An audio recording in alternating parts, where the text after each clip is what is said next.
अब मैं आज के मुख्य वक्ता पूज्यनीय आदरणीय श्री धर्मपाल जी से आग्रह करता हूं कि वो हम सभी को आशीर्वाद स्वरूप कुछ मार्गदर्शन देने की कृपा करें।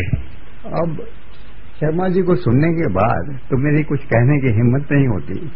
मैं तो कुछ जानता नहीं हूँ, थोड़ा बहुत कागज पढ़े हैं इधर उधर के, तो उस कागज पढ़ने से तो ये सब नहीं आता। वो सुनने से आता है, बात करने से आता है, या लोगों से परिचय होने से। और मुझे प्रदीप ने कहा कुछ दो तीन महीने पहले कि आप ये शिविर होने वाला है, मैं रहूं तो अच्छा है। तो मुझे भी लगा कि शायद कुछ सुनने को मिलेगा। मैं तो लोगों को जानता ही नहीं। अब 30-35 वर्ष से वो कागजों में थोड़ा डूब गया, या आलस्य में डूब गया। कुछ मालूम नहीं है कि लोग क्या सोचते हैं, क्या समझते हैं, क्या कहते हैं, क्या शिकायत है उन्हें आज के संसार से, या शिकायत नहीं है। तो मैं सोचा था कि यहाँ बैठ करके कुछ सुनूंगा, और यही मेरा मन अभी भी है कि सुनूं। उसके बाद अगर कुछ मुझे कुछ सूझेगा तो शायद कह दूंगा। तो आज तो सुनने के लिए ही बैठा हूँ। और ये शिविर सफल हो। राजीव से मेरी बात हो रही थी पिछले 2-3 दिन से, बतला रहे थे क्या क्या वो सोचते हैं वगैरह, क्या क्या उनकी बात होती है अलग अलग जगहों पे, क्या विचार आते हैं, तो सब वो आपको बताएंगे ही राजीव। तो अब ये जो सब हो रहा है, इसमें से कुछ निकल आए, समझ निकल आए, हमारा परिचय हो जाए अपने लोगों से, अपने समूहों से, जातियों से, स्थानों से, गांवों से, जिलों से, तो बहुत अच्छा होगा। क्योंकि वो परिचय होगा तो शायद वो आत्मविश्वास भी जगेगा, शक्ति भी आएगी, लोग कुछ करने लगेंगे। हम कुछ करा लेंगे। मान लीजिए हम कुछ कृषि करा लेते हैं, ये क्या ऑर्गेनिक फार्मिंग जिसको कहते हैं। अब सारे देश में ऑर्गेनिक फार्मिंग होती थी आज से 100 वर्ष पहले। तो ये केमिकल फार्मिंग तो नहीं होती थी, वो सब हम लोगों से छुड़वा दी गई या हमने छोड़ दिया, या कुछ और कर लेंगे। वो तो ये पहले समझ लेने की बात है, और कौन लोग इसके काबिल हैं, क्या इसके तरीके हैं, ये पता तो चले। फिर उसमें तो कुछ पहले वाले में कुछ बदलाव करना है, कुछ कमी दिखती है। अभी वो प्रश्न पूछा कि ये लोहा 1902 में बनता था, तो 1900 अभी भी बनता है। ये इधर मध्य प्रदेश वगैरह में, सरगुजा वगैरह के इलाके में अभी भी लोग हैं जो इस तरह की भट्टियां चलाते हैं। उन्हें सरकार चलाने नहीं देती, पुलिस वाले चलाने नहीं देते। हो सकता है हमारी तरह के समाज सुधारक भी नहीं चलाने देते, कहते होंगे लकड़ी इसमें खराब होती है, आप लोग जानते नहीं हैं, मॉडर्न तरीके तो बहुत बढ़िया होते हैं, ये तो सब पुराना है, इसको छोड़ो, क्यों करते हो। लेकिन ऐसा माना जाता है कि वो लोहा जो बनता था, अभी तक बनता था, वो 200 वर्ष पहले संसार में जितना लोहा बनता था उसमें सबसे ऊंचा था। उसकी क्वालिटी जो थी वो ऊंची थी। और वो अमेरिकन लोग शायद आज भी कुछ ऐसा मानते हैं कि जो उस तरह का लोहा बनता था वो नहीं बना पाते। उनके कुछ लोग आते हैं यहाँ पे अनुसंधान करने, देखने, इस तरह की ये भट्टियां थी, या जो पहले जहाँ लोहा बनता था, जो कुछ बचा है, उस सबको समझने के लिए। तो वो जो हमें करना ही चाहिए था, आप तो इंजीनियर हैं तो उसे करा ही सकते हैं, इकट्ठा करिए लोगों को। तो ये सब जो हमारे तरीके हैं, अब ये नहीं कि ये सब हमें दोबारा से इनको सबको ही जीवित करना है। लेकिन जो समझ में आए, जो बचका हो, वो तो करना है और अपने रास्तों पर चलना है। अब विदेशी रास्तों में कुछ होगा, शायद कुछ गुण होंगे, कुछ काम के होंगे, तो वो कुछ काम के होंगे तो देख लेंगे। लेकिन ऐसे अंधे होकर के नकल करते रहना, जो हम करते हैं, हर चीज में करते हैं, शासन चलाने में करते हैं, व्यवस्थाएं चलाने में करते हैं, शिक्षा देने में करते हैं, वो तो छोड़ने की बात है।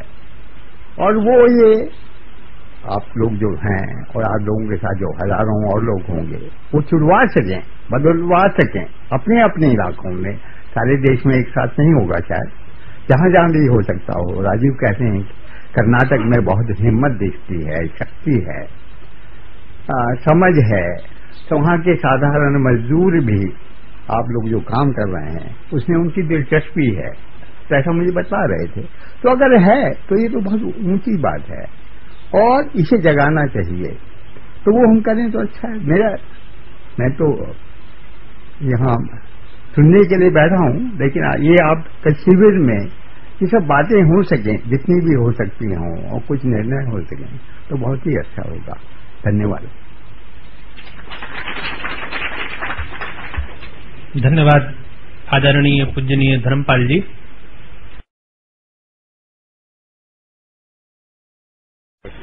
धर्मपाल जी के स्वभाव से मैं बहुत अच्छे तरह से परिचित हूं, क्योंकि वो हमारे गुरु हैं। तो उनके स्वभाव के अनुसार उनको तुरंत बोलने में थोड़ी तकलीफ होती है, लेकिन उनको अगर ब्रीफ कर दिया जाए कि हमने क्या किया है 4 दिन में, तो बोलना उनके लिए बहुत आसान होगा। तो ये बात मैं धर्मपाल जी के लिए कह रहा हूं और आपके लिए भी कह रहा हूं कि पिछले 4 दिन से हम लोगों ने जो बातें की हैं वो 2 तरह की बातें यहाँ पे हुई हैं। एक बात तो ये हुई है कि ये जो वेस्टर्न सेंट्रलाइज सिस्टम हमारे ऊपर लादा हुआ है अंग्रेजों के जमाने से, बहुत केंद्रित व्यवस्था जो इस देश में है, उसमें टैक्स भी शामिल है, उसमें बजट भी शामिल है, उसमें सरकार के कानून भी हैं, वगैरह वगैरह, नीति है, नियम है, व्यवस्थाएं हैं, उसकी एक समझ इन कार्यकर्ताओं को मिल सके, उस दृष्टि से यहाँ 3-4 व्याख्यान हुए हैं।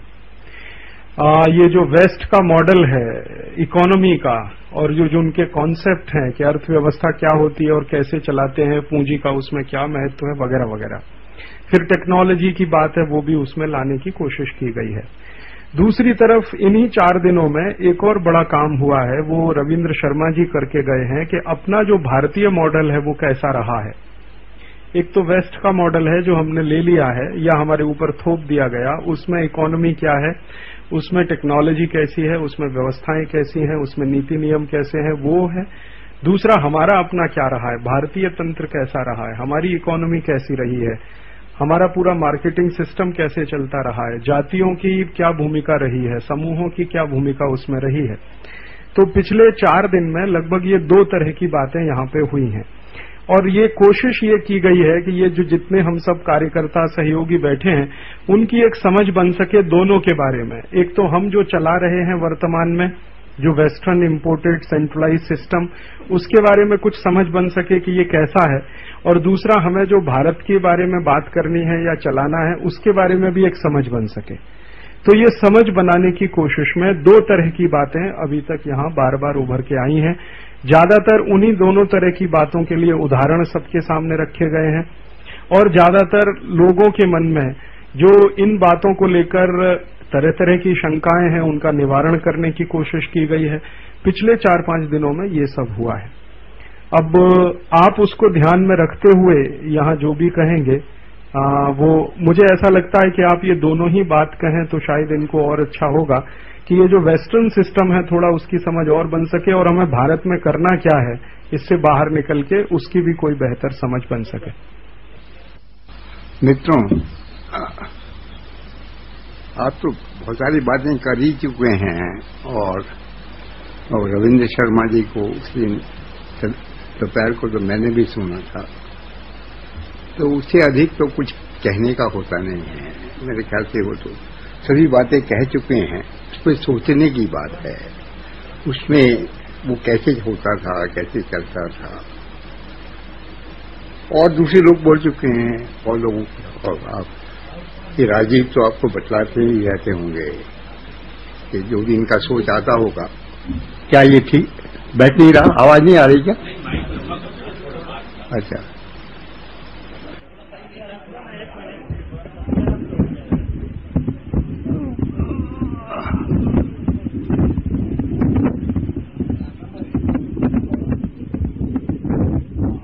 ये सब माइक वाइक तो बंद ही होने चाहिए हमारे। मुझे तो नहीं, वो पहले भी हमारे लोग बोलते ही होंगे 100-200 बरस पहले, 500 बरस पहले, तो उनकी आवाज पहुंचती ही होगी। अब या तो हम इतने कमजोर हो गए हैं कि आवाज भी नहीं निकलती हमारे से, या हमारे सुनने में कुछ दिक्कत हो गई है। ये सब काहे के लिए? और छोटा सा मतलब 100-200 लोग बैठे हैं, उसमें माइक वगैरह का तो आवश्यकता नहीं होनी चाहिए, जैसे सीमेंट की नहीं होनी चाहिए। या उस दिन बात हो रही थी कि ये टीवी, अपने तरह का कुछ टीवी बनाया जाए, टीवी का एक स्टेशंस बनाए जाएं या रेडियो स्टेशंस बनाए जाएं, तो मुझे समझ में नहीं आता हम चाहते क्या हैं। रिड्यूस्ड वर्जन चाहते हैं क्या पश्चिम का? एक यहाँ एक समय स्मॉल मशीन की बात हुआ करती थी सन 50 के करीब, यहाँ भारत के समाजवादी लोग बात करते थे, बड़े बड़े नेता करते थे। तो स्केल डाउन करना चाहिए वेस्ट की मशीन को, जाइडेंटिसिज्म नहीं रहे, छोटी हो जाए लेकिन मशीन वही हो। फिर उसके बाद वो शूमाकर, डॉक्टर शूमाकर थे, उन्होंने अप्रोप्रिएट टेक्नोलॉजी की बात की।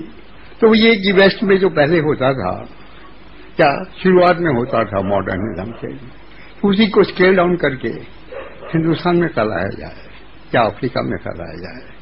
अफ्रीका, जर्मनी से एक सज्जन आए, कोई आज से 20 साल पहले की बात है, दिल्ली में आए तो मुलाकात मेरी हुई उनसे, ऐसे ही हो गई। तो खाने पे बैठे थे तो मैंने पूछा क्या करते हैं आप? तो उन्होंने कहा कि ये मैं भारत तो मेरा क्षेत्र नहीं है, मेरा क्षेत्र तो अफ्रीका है और मैं अप्रोप्रिएट टेक्नोलॉजी ट्रांसफर करता हूं। लेकिन हमारे यहाँ की जो अप्रोप्रिएट टेक्नोलॉजी है वो बड़ी मुश्किल है अफ्रीका वालों के लिए। उन्हें भारत की अप्रोप्रिएट टेक्नोलॉजी है वो शायद बढ़ेगी, इसलिए भारत की अप्रोप्रिएट टेक्नोलॉजी वहां ले जाऊंगा। अब ये तो चला नहीं करता, ये तमाशा है, यही हमें करना है। तो ये सब तो बंद कर देना चाहिए। मुझे नहीं लगता कि इसमें कुछ रखा है। और ये आर्थिक में जो आप लोग इतना पढ़े हैं, गांधीवादी भी पढ़े हैं, ऐसा नहीं है कि आप ही पढ़े हैं, ये आर्थिक क्या होता है मेरी समझ में तो कभी आया नहीं। समाज होता है, उसकी राजनीति होती है, उसको मजबूत करना, कमजोर करना, ये सब होता है। उसमें से आर्थिक निकलता है, उसमें से टेक्नोलॉजी निकलती है, उसमें से विज्ञान निकलता है। समाज जो है, समूह जो है, उनका मानसिकता क्या है, उनका स्वभाव क्या है, उस हिसाब से ये सब बनता है और उसमें से निकलता है। ये संबंध ये है, ये टेक्नोलॉजी संबंध नहीं है, आर्थिक संबंध नहीं है। और वो आर्थिक शब्द महात्मा गांधी ने इस्तेमाल किया और उससे कुछ तय नहीं होता। मतलब बहुत लोग कहते हैं गांधी जी ने ऐसा कहा इकोनॉमिक, तो इकोनॉमिक शब्द वो बहुत इस्तेमाल करते होंगे, वो फैशन होगा, जरूरत होगी उस समय की। मुख्य जो उनका समाज से संबंध है, ऐसा ही मुख्य जितने पॉलिटिकल फॉर्मेशन होते हैं, थ्योरिस्ट होते हैं, उनका समाज से होता है। समाज का जो ग्रुप बनता है, उसके जो उसकी इंस्टीट्यूशनल फ्रेम जो बनता है उससे होता है। और इंस्टीट्यूशनल फ्रेम जो है उसकी जो आवश्यकताएं हैं वो टेक्नोलॉजी, आर्थिक वगैरह हल करते हैं। तो ये आप लोग साफ करिए कि ये सब, क्योंकि शुरुआत आप कहीं गलत जगह से कर रहे हैं, ऐसा मुझे लगता है। मैं तो ज्यादा जानता नहीं, 2-3 मीटिंग में ही आया हूं, लेकिन जितना सुनता हूं, पढ़ता हूं, तो उसमें मुझे नहीं लगता। दूसरा मुझे लगता है कि ये सारे देश में फैल करके 2 आदमी यहां, 4 आदमी यहां, 10 आदमी यहां, उससे कुछ बहुत नहीं निकलेगा। आप कोई वो बना रहे हो, कोई क्या कहते हैं, कोई नया संप्रदाय बना रहे हो तो अलग बात है। लेकिन संप्रदाय बना रहे हो तो ये समाज की बात मत करिए, लोगों की बात मत करिए। संप्रदाय तो ये नहीं करते हैं। संप्रदाय तो उन लोगों को जिनको ये वो संप्रदाय अपील करता है उनके लिए कुछ करते हैं। हम तो ये सोच रहे हैं कि देश के कुछ बड़े हिस्सों में, 2 जिलों में, 4 जिलों में, 300 जिलों में कुछ हो जाए। और वो नहीं करेंगे और उसमें सब लोगों में हो। मतलब एक जिले की बात करते हैं, एक जिले में कोई 20-25 लाख की आबादी होती है, तो एक 20-25 लाख जो लोग हैं यहाँ के, जिसमें 4-5 लाख घर होंगे, वो सभी आपकी बात को स्वीकार करते हैं या आप जो कर रहे हैं उनकी बात है और आप उसके कारिंदे हैं। वो नहीं है, आप उसके नेता नहीं हैं, आप उस काम करने के लिए आए हैं, आगे अपने मन से आए हैं, लेकिन उनका काम करने के लिए जो वो चाहते हैं, उन्हें जरूरी है जो वो खुद शायद कुछ हद तक ना कर पाते हों या उनके काम में अलग अलग तरह की बाधाएं हों, रोड़े अटके हों, उन्हें हटाने के लिए, क्योंकि आप लोग शिक्षित हैं, आप पे इन्वेस्टमेंट हुआ है, देश का खर्चा हुआ है, मतलब इसी पीढ़ी में नहीं कई पीढ़ियों से ये हो रहा है, तो उसको अदा करना पड़ेगा। वो अदा तो हम नहीं करते, अब ये प्रदीप करता होगा शायद थोड़ा बहुत, लेकिन और लोग नहीं करते। मैं प्रदीप को जानता हूं इसलिए कह सकता हूं, कुछ भी कह सकता हूं। तो ये जरा सोचिए इस पे।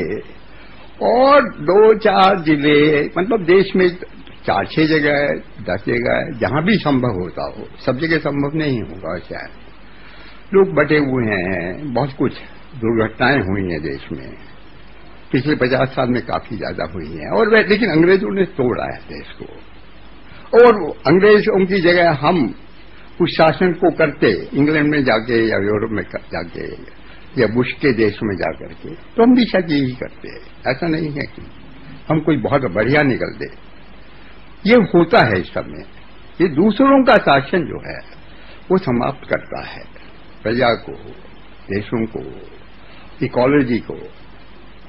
तो हमें जो करना है, हमें ये सब वापिस करना है, अपने को स्वस्थ करना है, दुरुस्त करना है, खड़े होना है, फिर आगे चलना है। चलने में ये हो सकता है कि हम दिशा में, वो 1800 में हमारी जो दिशा रही होगी, कुछ लोग चाहें कि उसी दिशा को लें, उसी की नकल करें, उसी में मामूली रद्दोबदल करके चलें। कुछ लोग चाहें कि नहीं, वो नहीं बैठेगा, कुछ और करेंगे। 4-6 तरह के विचार हो सकते हैं, वो उनको स्वतंत्रता होगी उसे करने की, लेकिन अपना करना, नकल नहीं करना है। मतलब क्योंकि वेस्ट में रेडियो शुरू हुआ है, टेलीफोन शुरू हुए, अभी मैं देख रहा हूं कि यहां तो मोबाइल वाले लोग बात हो गए हैं। ये तो बीमारी है। मतलब अगली दफा इस तरह की मीटिंग में इतने मोबाइल वाले नहीं हो तो अच्छा ही है, इतनी सारी गाड़ियां नहीं हो। ये गाड़ियों में बैठ करके लोग सवेरे सवेरे घूमने जाते हैं, ऑर्गेनिक फार्म देखने, ये तो कुछ ठीक नहीं है। कि मानसिकता का गर्व है। मतलब चाहते क्या है आप ज्यादा प्रोडक्टिविटी के चक्कर में हैं क्या, या मजबूत समाज चाहते हैं और अपने सहारे खड़े होने की बात है, तो ये तो सब छोड़ देना चाहिए। मतलब हम दूर दूर जाते हैं, इसे रेल की जरूरत है, बसों की जरूरत है, कार की जरूरत है, ये मोपेड की जरूरत, मोपेड कहते हैं ना, मोपेड की जरूरत है। वो ठीक है, जहां तक है उसे चलाना पड़ेगा, बाद में छोड़ देंगे अगर छोड़ सके तो। लेकिन ये फालतू तो नहीं होना चाहिए, ये फालतू वाला जो है, क्योंकि इससे लगता है कि हमने कुछ सीखा नहीं है किसी ने भी, और वो थोड़ा बिगड़ते जा रहे हैं। ये जो हवा है, ये पेप्सी कोला की ही हवा नहीं होती, ये हवा बहुत तरह की होती है।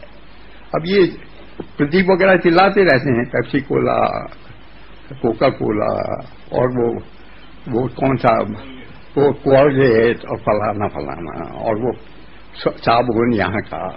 अब इससे थोड़ी दुनिया चलती है, ये भी छोटी सी चीज है। ये और जो चीजें हैं वो हमें ढके हुए हैं, बांधे हुए हैं, उनमें से निकलना है। और ये कार और ये रेडियो और ये टेलीविजन और ये टेलीफोन, इसमें तो हम ज्यादा फंस गए। उस फंसने से तो निकलना पड़ेगा। कोई भी इतना जरूरी काम हमारा नहीं है कि उसके लिए हर वक्त, ऐसा नहीं है कि मैं नहीं करता हूं, मैं आपसे अलग नहीं हूं, आप ही जैसे हूं, लेकिन हम सबको सोचना चाहिए। लेकिन मैं तो ये कह सकता हूं, मैं तो इस काम में नहीं हूं, इस मीटिंग में तो मैं कभी जाता भी नहीं हूं, ये तो मैं तो अपना काम कर रहा हूं, किताब पढ़ता हूं, कभी 2-4 पन्ने लिख लेता हूं, तो इसलिए मेरे साथ ये सवाल नहीं उठता। लेकिन वो ऐसी बात नहीं है, सबके साथ उठता है। अगर हमें ये समझना है कि कुछ दूसरी तरह का संसार बनाना है, तो उस संसार के हिसाब से चीजें इस्तेमाल करनी पड़ेंगी, उसके अनुरूप होना चाहिए। तो ये अनुरूपता लानी पड़ेगी। और मेरा अपना ख्याल है कि ये राजीव को और उनके साथी जो लोग हैं, उन्हें भारत में 4-6 जगह, कर्नाटक में हो, इसमें हो, क्या है ये मध्य प्रदेश का जिला, छत्तीसगढ़ में हो, ऐसा मैंने सुना कि ये इनमें कुछ होने की संभावनाएं ज्यादा हैं इन इलाकों में। अब मुझे नहीं मालूम, मैं तो देश को जानता ही नहीं, एक जमाने में जानता था, अब तो बिल्कुल नहीं जानता।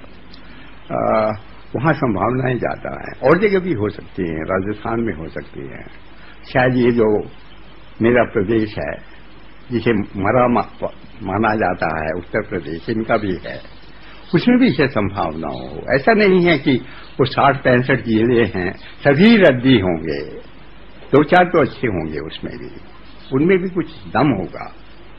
तो जहां दम हो, जहां लोग खड़े हो सकें, परस्परता ला सकें, आलस्य को दूर कर सकें, वहां तो ये करना चाहिए कि वहां की सभी व्यवस्थाएं, समाज चलाने से लेकर के बाकी जो भी इंफ्रास्ट्रक्चर होता है, स्कूल होते हैं, बैंक पैसे का हिसाब होता है, अस्पताल हो, दवाई ववाई का किस्सा है, सड़कें हैं, पुलिस है, मिलिशिया टाइप का सिस्टम कुछ है, वो सब का सब वो लोग चलाएं। और इंडस्ट्री के बारे में तय करें कि क्या रखना है, क्या नहीं रखना है, किस तरह का रखना है, और उसमें ट्रांसपोर्टेशन कितना करना है, मिनिमम करना है, ज्यादा करना है, तो उस हिसाब से अपनी सड़कें वड़कें रखें।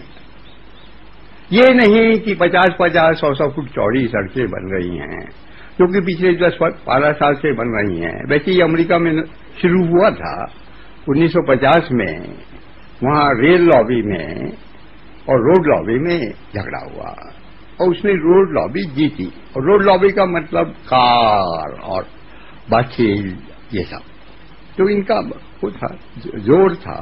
तो ये आइजनहावर के जमाने में ये सब, ये क्या ओवर ब्रिज और फलाना ये सब बन गया, और उसकी नकल होती रही। जो कुछ समझदार देश थे वो उतना आगे उसमें नहीं गए। इंग्लैंड में कुछ रेलवे लाइन उखाड़ दी गई, लेकिन फिर उन्हें बंद किया गया, उखाड़ना बंद किया गया, और वो 2-4-6 जो उखड़ी थी उनमें से 1-2 वापिस भी लाई गई, और जगह शायद रेलवे लाइन वगैरह नहीं उखाड़ी गई। अमेरिका में तो बहुत बड़े पैमाने पे ये उखाड़ा गया। तो अमेरिका में तो बहुत चीजें संभव हैं, उन्हें मजा भी उसमें आता होगा, हमें मजा आता हो तो ठीक ही है, लेकिन मेरे ख्याल से मजा नहीं आता। हम तो आलसी लोग हैं उस हिसाब से, ये सब इतना, ये सब नहीं चाहते, ये कूदना उड़ना, ये तो हमारा आराम से बैठो भाई, चाय के लिए परेशान हो रहे।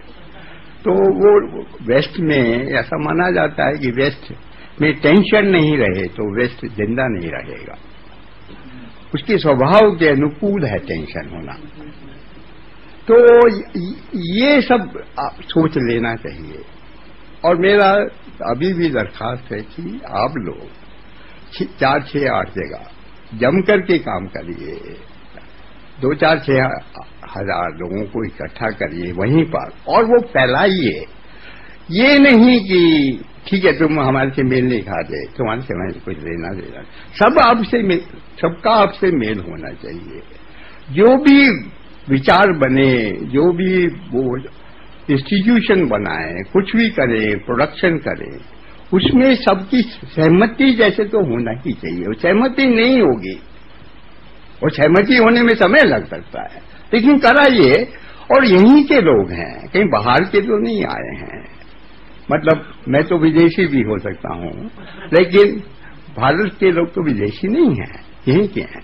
तो उनका मन एक ही तरह का है, और अगर आसपास के रहने वाले हैं तो उसी तरह से सोचते होंगे। उन्हें इकट्ठा करने वाले लोग नहीं। महात्मा गांधी ने बहुत बड़े बड़े काम किए हैं, तो उन्हें अवतार मानता हूं। लेकिन अवतार हो या नहीं हो, उनसे जब पूछा गया महात्मा गांधी से, ये क्या आपने कर दिया? ये तो मरे पड़े थे लोग, बोलते नहीं थे। तो कहते नहीं, मैंने तो कुछ किया नहीं, मैं तो इन लोगों के मन में कुछ था, ये कहना चाहते थे, कह नहीं पाते थे। मैंने उनको उनकी बात को सबके सामने कह दिया और कुछ करने का रास्ता बतला दिया, यही किया। तो यही काम होने का है। मतलब महात्मा गांधी के पैमाने पे नहीं हम कर पाएंगे, छोटे पैमाने पे हम लोग करेंगे तो कुछ हो जाएगा, ये बढ़ जाएगा। और ये मत समझिए कि एक साथ सब होने वाला है सारे देश, वो तो होगा नहीं, और कोई बाहर वाला होने नहीं देगा। मतलब वो कोई बुश ही से हमारी कोई दुश्मनी नहीं है, वैसे शायद दुश्मनी बिल्कुल भी नहीं हो, लेकिन और देश भी, ये जो फ्रांस वाले होंगे, जर्मनी वाले होंगे, रूस वाले होंगे, ये सभी कहेंगे ये क्या कर रहे हैं हिंदुस्तानी, ये सब गड़बड़ फैला रहे हैं, एक बीमारी फैल जाएगी। इस तरह से होने लगा तो हमारे यहाँ के लोग भी कहने लगेंगे इन सब चीजों की क्या जरूरत है, इतना कम चीजों में अगर हिंदुस्तानी जी सकते हैं तो हम भी उसे दुगने में तो जी सकते होंगे। तो काहे के लिए मार काहे के लिए चल रही है? तो ये इसमें आप देखिए, और करना जो है वो तो ये कि ये तो हम करें, वो उसका आकर्षण इतना हो कि और लोगों को लगे कि भाई इसमें से कुछ रखा है, वो सोचना शुरू करें। ऐसा कि और लोग सोचेंगे नहीं, या दिल्ली वाले ही हैं, ये नॉर्थ ब्लॉक, साउथ ब्लॉक और ये चाणक्यपुरी, और ये कहाँ, ये अपना प्रधानमंत्री कहाँ रहता है, जहां वो रहता है उसके आसपास में वो लोग भी शायद उन्हें लगे कि भाई ये तो शायद यही अच्छा है। ये राष्ट्रपति हमारे बैठे हैं, ये 1-2 स्क्वायर माइल के एरिया में रहते हैं, लेकिन उन्होंने अभी कहा कि हर्बल गार्डन बनाने वाले हैं, वो शायद बनाए तो अच्छा ही है। वो सन 45-45 में भी ये चक्कर चला था कि वो ग्रो मोर फूड होना चाहिए, तो राष्ट्रपति भवन के बगीचे भी कुछ खोज दिए गए थे, लेकिन ज्यादा नहीं चलता है ये। वो ज्यादा चले, ये मतलब आगे से ये तय हो जाए कि ये तो राष्ट्रपति भवन का सारा एरिया है, उसमें से 90% हर्बल गार्डन ही होगा, तब तो बात है। वो करवा दीजिए, अगर आप लोगों में बल हो तो उसकी मांग करिए। उसने कहा है, अभी भी ना उन्होंने अनाउंस किया है 4-6 दिन पहले, तो कहिए कि ये तो हमेशा के लिए होना चाहिए, कोई 1-2 बरस की बात नहीं है, इतना वो तय करे। तो देखिए क्या रिस्पांस होता है उनका, दूसरे लोगों का। तो ऐसे मतलब परमानेंट नहीं चाहिए, कोई टेम्परेरी कुछ नहीं है। देश को खड़ा कर रहे हैं परमानेंट दृष्टि से, नहीं खड़ा हो हमारी से अलग बात है, लेकिन कोशिश तो ये है कि ये 200-400-500 बरस के लिए तो खड़ा ही हो जाएगा। वो नहीं होगा ये है कि मैंने तो कर लिया, ये प्रदीप दीक्षित ने मूवमेंट चला लिया बड़ा सारा, और देखो मैंने चला के दिखा दिया, अब नहीं चला तो क्या हुआ, मैं क्या करूं। वो नहीं, इसमें इसको पलट देना है। ये जो हमारा संसार बना है, बिगड़ा है, 200 बरस में ज्यादा बिगड़ा है, उससे पहले से भी बिगड़ रहा है। हमारी अपनी गलतियों से बहुत कुछ हुआ होगा, बाहर वालों के इंटरफेरेंस से भी हुआ है। उसे खड़ा कर देना है, उसमें हिम्मत लानी है, उसमें कौशल लाना है। वो कौशल ये नहीं कि सीमेंट बनाएंगे सस्ते तरीके से या रेडियो बनाएंगे। हो सकता है कि रेडियो बनाए या सीमेंट बनाए, कुछ करे, लेकिन उस दृष्टि से नहीं। जो जो जरूरी होगा वो बनाएंगे, जो हमें चाहिए, हमारे काम का हो, हमारे लोगों को पसंद हो, उसको बनाना। इसलिए नहीं कि और किसी ने बनाया था, रूस में बनाया था, चीन में बनाया था या जापान में, वो नहीं बनाया होगा, क्या करें हम उसका। ये अपने लोगों का सोचना है और ये नहीं मानना है कि अपने लोग जो हैं इस देश के, वो जो मूर्ख हैं, वो मूर्ख नहीं हैं, हमारे से तो ज्यादा होशियार हैं। उन्होंने पिछले कई हजार वर्षों से हमें बराबर खाना खिलाया है, कपड़ा पहनाया है, हमने तो कुछ नहीं किया उसमें। यहाँ तो मेरे ख्याल से, मतलब मैंने सुना कुछ किसान लोग आए हैं, हो सकता है उनके पुरखों ने किया होगा, लेकिन बाकी तो हम लोगों ने कुछ किया नहीं, उन्हीं का देना है और हम भूखे नहीं मरे हैं। हो सकता है कभी किसी बरस में 2-3% अन्न कम हो गया हो, उससे ज्यादा तो नहीं हुआ। तो यहीं के अन्न से हम पले हैं, यहीं के कपास से हमारे कपड़े बने हैं, या ऊन से या दूसरी चीजों से। तो वो होशियार ही लोग हैं और उनके पास जो कैपिटल इन्वेस्टमेंट था वो तो बहुत कम रह गया था।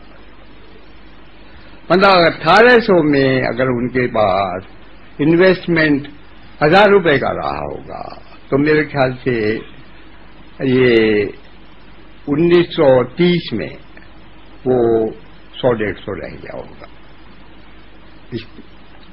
ये मान लीजिए। या कुछ डाटा है कि जो खाना मिलता था साधारण काम करने वाले को 1750 में, वो शायद दक्षिण में 200 पाउंड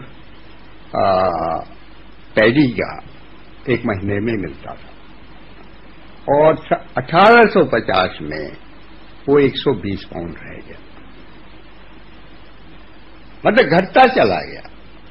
और अभी जो है वो उससे ज्यादा नहीं है। तो हालत तो खराब हुई है। मतलब हमारे लोग जो मानते हैं ना कि जो जरूरत है खाने के लिए, तो वो 120 पाउंड वाला ही मानते हैं। उन्होंने कभी वो नहीं, वो जो पूरा खाना चाहिए उसको नहीं मानते, या जो वेस्ट में खाने का भी वो माना जाता है, माप माना जाता है, वो नहीं मानते। अपने लिए मानते होंगे, हम तो बहुत खाते हैं, लेकिन साधारण लोगों को भी। तो ये सब तो ये बदलना पड़ेगा और थोड़ा देखना पड़ेगा पीछे, तब ये खाते पीते क्या थे, और इसके लिए खोज करना पड़ेगा। ये नहीं कि वो किताब में हमने वो छपी थी जी 100 वर्ष पहले या 50 वर्ष पहले, या फलाने ने लिखी है, या महात्मा गांधी ने कुछ कह दिया है कि ये वहां से डाटा आया है, फलाने रिसर्च वालों ने दिया, उससे खाली नहीं चलेगा, उसको वेरीफाई करना पड़ेगा। क्योंकि हम बहुत चीजों के वो पढ़े हैं, क्या विक्टिम क्या कहेंगे, विक्टिम है, मतलब है।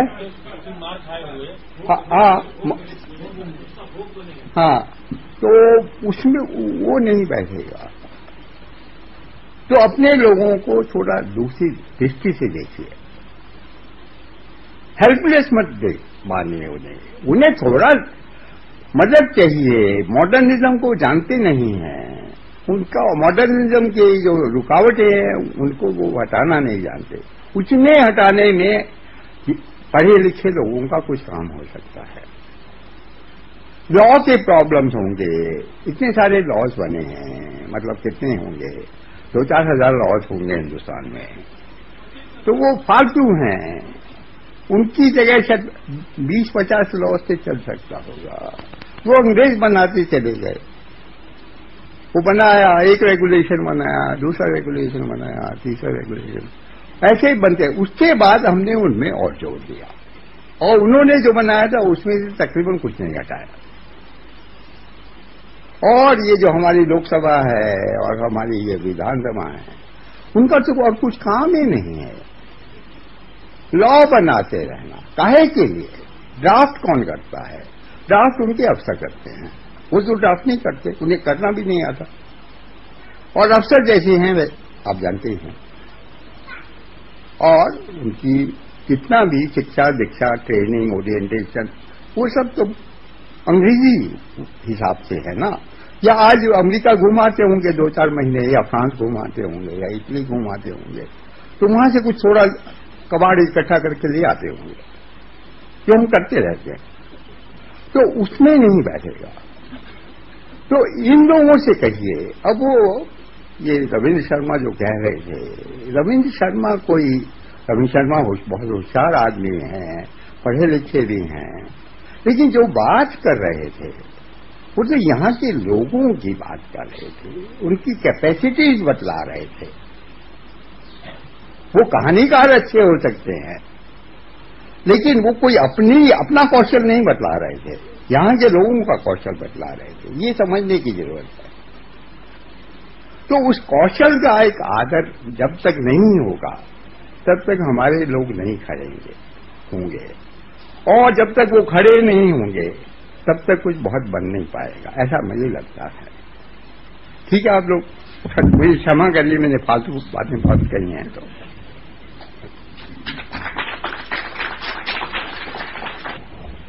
हम उम्मीद करते हैं कि धर्मपाल जी ने जो बातें रखी, क्योंकि धर्मपाल जी के बात रखने का जो सलीका है वो बहुत अजीब किस्म का है। मैंने पहली बार जब 1993 में सुना था, शायद 1993 या 94 था, इंदौर में एक विद्यार्थियों का कॉन्फ्रेंस हो रही थी, उसमें उस सभा में सिर्फ विद्यार्थी थे और ग्रेजुएट और उससे ऊपर के विद्यार्थी थे, या प्रोफेसर या अध्यापक जैसे लोग थे। शाम को धर्मपाल जी की सभा के बाद जब चर्चा हुई तो उसमें पता चला कि बड़ी मुश्किल से 2 या 3% लोग उस पूरी सभा के, लगभग 2500-2000 लोग थे, लेकिन उसमें से बड़ी मुश्किल से 2 या 3% लोग जिनकी समझ में ये बात आई। मेरे साथ बीएचयू के कुछ स्कॉलर बैठे हुए थे जो इंजीनियरिंग के छात्र थे, निकलते हुए उन्होंने कहा कि ये तो ऊपर से उड़ गया। तो ये अक्सर ऊपर से उड़ जाती है धर्मपाल जी की बात। लेकिन मैं उम्मीद करता हूं कि बहुत सारे साथी, चूंकि धर्मपाल जी की पुस्तकें हमने पढ़ी हैं, तो कुछ तो समझ में आई ही होंगी, और यह अपेक्षा भी करता हूं, क्योंकि धर्मपाल जी केवल बोलते रहें ऐसा नहीं होता। उनके साथ अगर आप चर्चा करेंगे, आप सब भागीदारी करें और जो भी समझे हैं उस पर कुछ ना कुछ चर्चा करें, ये मेरा निवेदन है।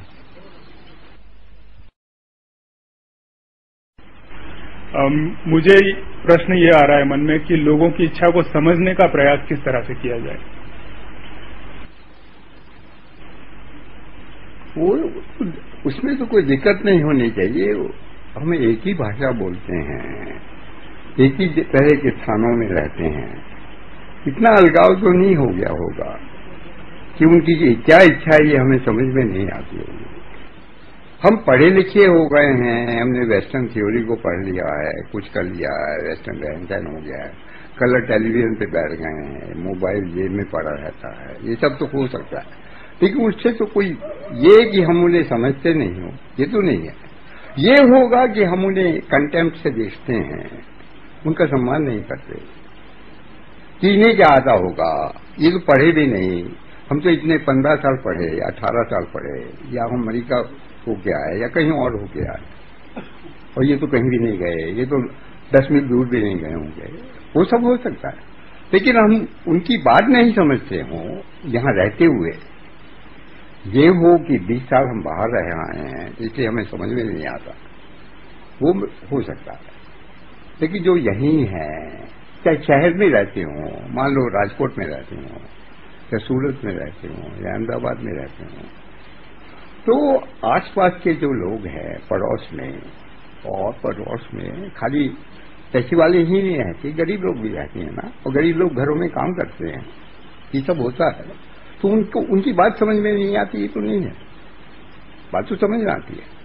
ये पाते होंगे कि हमारे बस का नहीं है कुछ करने का, तो क्यों नहीं हमारे बस का, ये हमारे समाज में सबका सम्मान क्यों नहीं होता, सबको खाने पीने को क्यों नहीं मिलता, सबको रहने को जगह क्यों नहीं मिलती, इस पे सोचने का प्रश्न है। तो ये हमारे मन में उठता क्यों नहीं है, या उठता है क्या? अगर उठता है तो उसका इंतजाम क्यों नहीं करते? ये क्या हो गया हमें? वो भी मनुष्य हैं, हमें परेशानी होती है कि वहां कहीं 10,000 मील दूर अकाल पड़ गया, या भूकंप आ गया, या फलाना हो गया, उसकी चिंता होती है। इराक में इतने सारे लोग मार डाले गए, या कहीं और इतने मार डाले गए, पिछले 50 वर्ष में हो ही रहा है ये सब। लेकिन अपने यहां लोग गरीबी से रहते हैं, आधा पेट खाते हैं, ये सब क्यों नहीं करते हम? ये इसको तो सोचने की बात होगी ना। हमें कुछ हुआ है, कोई श्राप दिया गया है हमें, हमारे पूर्वजों ने दिया होगा, तो उसमें से निकलना पड़ेगा, उसका प्रायश्चित कुछ होता होगा। ये कि समझने कैसे आए, ये कहां से बात आई? देंगे है ना। और बचपन में काफी हद तक सभी के बच्चे एक साथ थोड़ा खेलते होंगे, अभी थोड़ा मना करने लगे हैं, माँ बाप कहते हैं माँ मत जाना, वहां मत जाना, ये सब। लेकिन वो सब बच्चे उतना तो नहीं मानते हैं माँ बाप को, अच्छा ही है हम नहीं मानते। तो ये सब अपरिचित कहां से हो गए? नहीं, हम शायद ये मान बैठे हैं कि हम ही नागरिक हैं। मैं ये मानता हूं कि भारत सरकार जो है ये मान गई, ये अपने मन में ये मान चुकी है कि इसके जो नौकर हैं तंत्र के, भारत सरकार के खाली नहीं, बाकी तंत्र हैं, प्रदेश सरकार है, म्यूनिसिपल कमेटी है, बैंक है, फलाने हैं, रेलवे है, सब ये जो है कि ये 3-4 करोड़ लोग हैं, ये ही नागरिक हैं, बाकी नागरिक नहीं है, हमारी कोई जिम्मेदारी नहीं। तो इनको पेंशन भी देती है, पेंशन में जब वो इन्फ्लेशनरी अलाउंस भी देती है, फलाना भी देती है। मुझे कोई एक कोटाई कनाल में 15-18 बरस पहले कोई एक आदमी मिल गया सड़क पर, वो कुछ जूते वूते ठीक कर रहा था, तो बात होने लगी। तो उसने कहा मैं तो फौज में था 1945 में, पंजाब में कहीं था। तो फिर उसने कहा कि अभी थोड़े दिन हुए किसी ने कहा कि तुम्हें पेंशन मिल सकती है, तो मैंने मालूम किया सरकार को साथ की होगी, तो मुझे 500 रुपये पेंशन मिलती। तो उसे 1945 में जब उसने वो नौकरी करता था तब 10 रुपये मिलते होंगे। तो इन्फ्लेशन इतना हुआ, वो तो पेंशन का रेट ये हो गया, और अब वो पेंशन 2000 के करीब होगी। तो वो तो कर लिया हमने, तो लेकिन ये 15-20% लोगों के लिए किया है। तो ये नागरिकता हमने 15-20% लोगों तक सीमित कर दी है। मतलब बहुत अच्छी नागरिकता ये भी नहीं है, लेकिन जो भी जितनी भी है, लेकिन इनकी जिम्मेदारी है, इनको ये भूखे नहीं मरे, फलाना नहीं हो, फलाना नहीं हो, बाकी लोग मरते रहे। ये कहां, किसने अलाउ किया ये? और ये आप लोग जो हैं, आप लोग तो जवान ही है ना, 28-30-35 वर्ष के हैं, कुछ ज्यादा के होंगे, तो क्यों नहीं एक विद्रोह क्यों नहीं खड़ा हुआ? वो थूक क्यों नहीं दिया गया राष्ट्रपति के मुंह पे या प्रधानमंत्री के मुंह पे? ये काहे के लिए?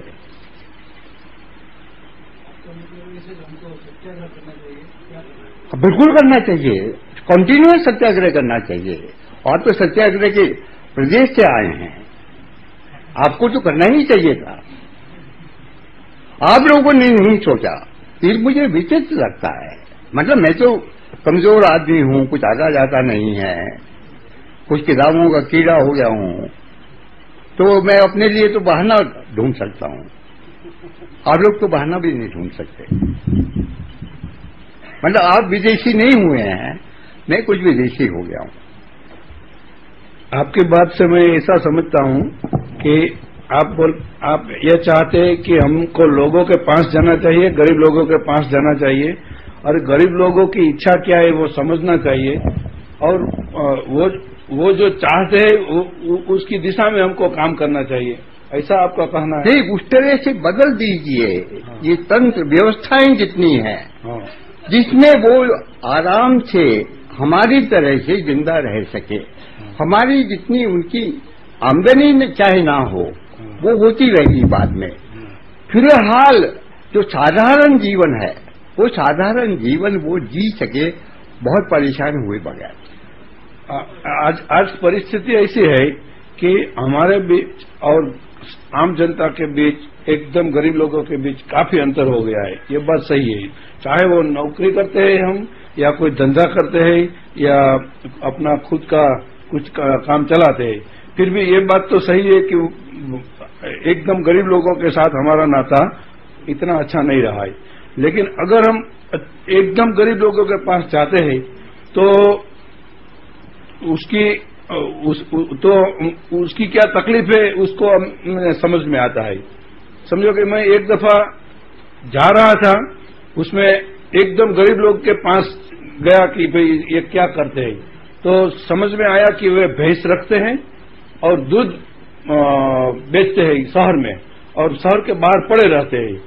अभी मैंने समझा कि उनके पास घास नहीं है, तकलीफें है, वो उसका पूरा नहीं होता है, घास वगैरह महंगा हो गया है और दूध का इतना पैसा मिल नहीं रहा है, और उसको तकलीफ में आ गए हैं। मैंने उनको बताया कि अभी तो डेनमार्क से दूध आने वाला है, तो तुम्हारा दूध का भाव भी कम हो जाने वाला है, हैरान हो जाओगे। तो वे घबरा गए कि ये अभी तो ये भी पूरा नहीं हो रहा है, इसमें दूध का भाव टूटने वाला है, तो हम मर जाएंगे, ऐसा कुछ। तो फिर उनकी तो रहन सहन इतना सीधा साधा, बिल्कुल झोपड़े में रहते बेचारे, तो मुझे समझ में नहीं आया कि इनको मैं कैसे मदद रूपूं। तो ऐसी बात सब जगह है, कोई भी जगह हम जाए तो वो समाज का 80% लोग मुश्किल में है, आर्थिक तकलीफ में तो है ही, लेकिन वो उनको सरकार हैरान करती है, उसका भी डर है। अभी हमारे एक दो कार्यकर बहुत झोपड़ों में, जहां सब झोपड़पट्टी था, वहां गए कि उनकी तकलीफें क्या है समझने के लिए। तो उसने बोला सबसे बड़ी तकलीफ यह है कि बुलडोजर आएगा, हमारा झोपड़े तोड़ देगा, ये डर लगता है, रात को सो नहीं सकते, वही तकलीफ है। क्योंकि हमने कहीं भी तो रहना तो है, तो उसने जगह देखी, वहां झोपड़ा कर लिया। तो उनको बोला कि हमको सबसे बड़ी तकलीफ यह है कि हमारा झोपड़ा टूट जाएगा, तो अभी बुलडोजर आके वो सब तोड़ देगा। तो म्यूनिसिपल कॉर्पोरेशन के पास वो रहते थे। तो फिर उसने बोला कि अगर आप हमको मदद करना चाहे तो इलेक्ट्रिसिटी दिलवा दो इधर, क्योंकि उनको ऐसा ख्याल था कि जो अगर गुजरात विद्युत बोर्ड अगर इलेक्ट्रिसिटी दे दे तो वो झोपड़ा तोड़ने नहीं आएंगे, क्योंकि उसको कहीं ना कहीं उनको कुछ तो आधार है, ये इलेक्ट्रिसिटी इसके घर में आ गई, अभी झोपड़ा नहीं तोड़ना है। तो उसको बोला गया कि आपके लिए हम कोई ऐसी व्यवस्था कर दे जिसमें से बिजली हो। तो कहने वो नहीं चाहिए, हमको वो ऑथेंटिक बिजली आती है, वो दिलवा दो तो हमारा झोपड़ा बच जाएगा। क्योंकि तो उसको ऐसा लगा कि तभी वो नहीं तोड़ते हैं। उसने देखा कि जहां जहां बिजली दे दी सरकार ने, उसका झोपड़ा नहीं तोड़ते हैं, तो हमारा झोपड़ा नहीं टूटेगा। ऐसी बहुत सी तकलीफ है। ये तो मैंने एक आपको मिसाल दिया, लेकिन जब भी ऐसे कोई सवाल का हल करने के लिए जाएंगे तो तुरंत हमको सरकार के साथ सत्याग्रह करने का मौका मिल आएगा। तो करना पड़ेगा ना। आपको तो राजकोट में 20 बरस पहले शुरू कर देना चाहिए था। हाँ। नहीं, अकेले नहीं। हाँ। मतलब ये 2-4 व्यक्तियों की बात नहीं है। ये तो आपके 1000, 2000 बड़े लोग जो हैं, हाँ, वो तय करें कि ये नहीं सहा जा सकता। हाँ। हमें तो इसे बदलना है। हाँ। ये सरकार जहन्नुम में जाए, जो भी सरकार हो। हाँ। कांग्रेस वालों की हो, बीजेपी वालों की हो, किसी और की हो, मार्क्सिस्ट की हो। अब यहाँ तो सरकार हुई नहीं अभी तक, शायद हो जाए। तो लेकिन ये हमें नहीं चाहिए। सरकार के बगैर हमारा जिला चल सकता है, हमारा पड़ोस चल सकता है। मुझे आपकी बात कुछ समझ में भी आती है, लेकिन आपको बहुत कुछ समझ में आता होगा।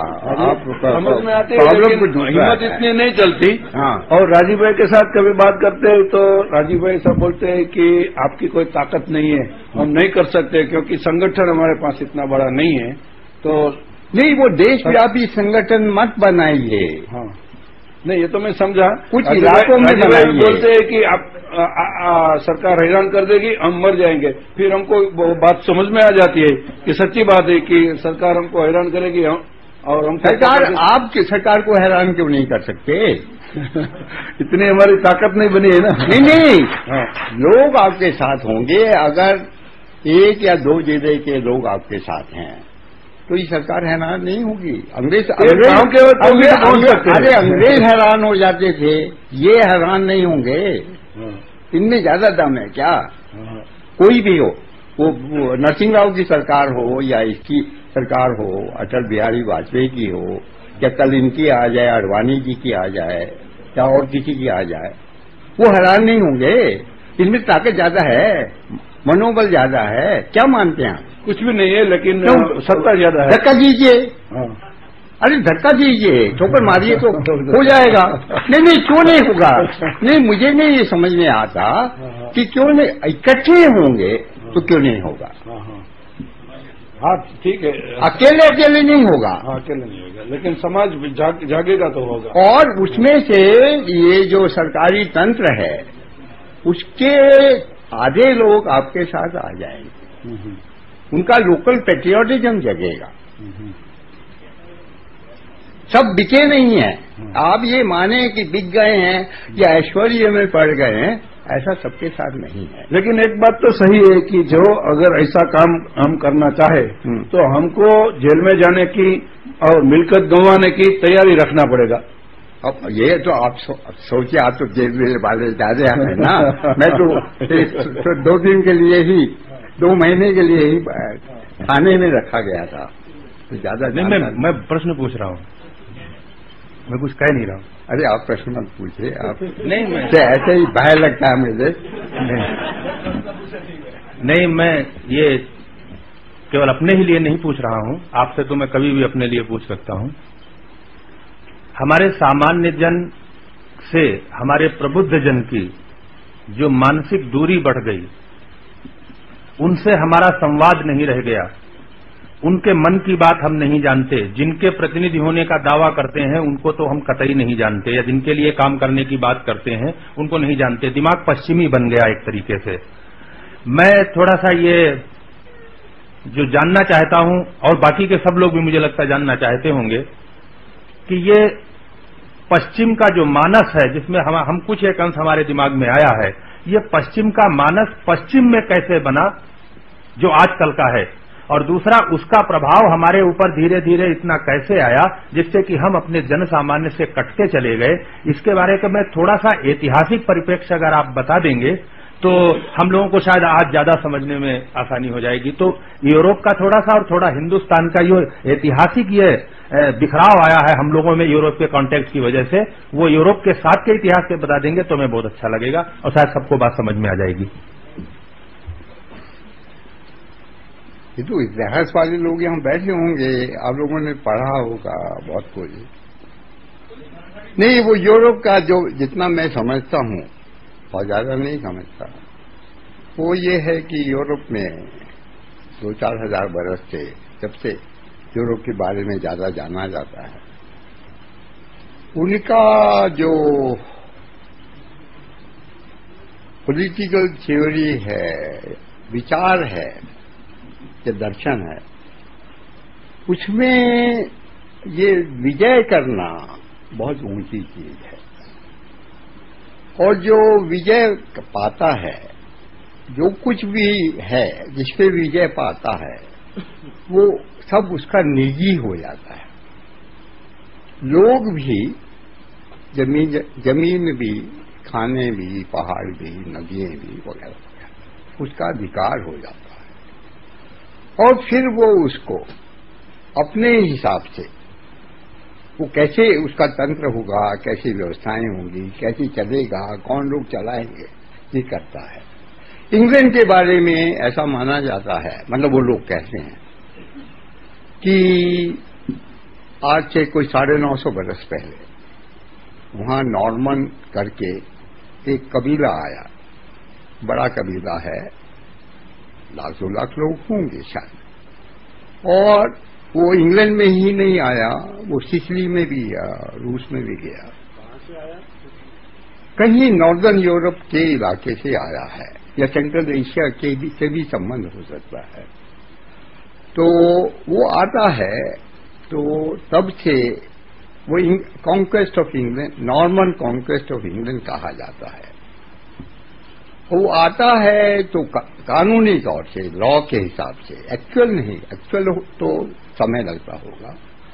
वो ये करता है कि वहां का जितना जो कुछ भी है रिसोर्सेज हैं वो कॉन्करर के हो जाते हैं। वो ऐसा माना जाता है कि 95% तो हो ही जाते हैं उसके। 5% वहां जो पहले लोग थे उनके पास बचे रहते हैं। फिर इस 95% को वो बांटता है। तो उसमें वो जो है 1/4 तो कॉन्करर के पास रहता है, 1/4 जो क्रिश्चियन चर्च है, एस्टेब्लिश चर्च है उस समय का, उसको देता है, और आधा जो है उसके फॉलोअर्स को दिया जाता है, बड़े फॉलोअर्स को 500 होंगे, नोबल्स वोबल जो कर रहा है। और फिर उसके लिए लॉ बनता है। इसको प्रिजर्व करने के लिए एक ऑर्डर बनाया जाता है, जैसे हिंदुस्तान में अंग्रेजों ने 1760 के बाद बनाया, और उसको लेजिटिमेट किया जाता है ये लेने को, और उसमें 101 बरस लगते होंगे उसके अप्लाई करने में। फिर वो मैग्ना कार्टा वगैरह होता है उनके यहाँ, जिसमें जो नोबल्स हैं, जो उसके फॉलोअर्स हैं और जो राजा है, उनके बीच एग्रीमेंट होता है कि वो ज्यादा काम उनकी सलाह से करेगा। और वो तब से 1850-60 तक वो चला आया है, 800 बरस के करीब वहां चला है। वो मॉडल है उनका। और अभी भी जो इंग्लैंड की समाज है, तरीके हैं, उसी पे मॉडल है। तो इंग्लैंड का तो इतना मालूम है। उसी तरह का कुछ मिलता जुलता और जगह है शायद यूरोप में, रोमन टाइम से है, रोमन से पहले से भी हो सकता है। उसके जो दार्शनिक हैं, हो सकता है अरिस्टोटल से पहले के लोग हों, मुझे नहीं मालूम ज्यादा, लेकिन इसी तरह का विचार है, कॉन्क्वेस्ट का विचार है। अच्छा, और वो कॉन्क्वेस्ट में ये होता है कि जो समूह हैं, ट्राइब्स हैं, उनको समाप्त करने की कोशिश की जाती है और व्यक्तिवाद फैलाने की कोशिश की जाती है, जिसमें समय लगता होगा, कई सौ बरस लगते होंगे, कहीं कम होता होगा, कहीं ज्यादा होता होगा। तो यूरोप में ये आया, सेंट्रलिज्म आया, उसके फिर रूप बदल के चले गए, वो पार्लियामेंट्री डेमोक्रेसी तक आ गए। लेकिन ये हुआ कि समूहों को तोड़ दिया गया, कुछ रह गए होंगे लेकिन उनका लीगल एग्जिस्टेंस नहीं रह गया, तो वो समूह खत्म हुए। तो वो स्टेट से टक्कर लेने वाला कोई नहीं हुआ। और इंग्लैंड में ये है कि 1890 तक ट्रेड यूनियन इलीगल है, ट्रेड यूनियन नहीं है, इंडस्ट्री है, मतलब फैक्ट्रीज बनी है, लेकिन ट्रेड यूनियन नहीं है। फ्रेंडली सोसाइटीज हैं, ये चार्टर्ड अकाउंटेंट या लॉयर या डॉक्टर जो यहाँ कुछ बैठे हुए भी हैं, उनकी फ्रेंडली सोसाइटीज अलाउड हैं, ट्रेड यूनियन बनाना अलाउड नहीं है।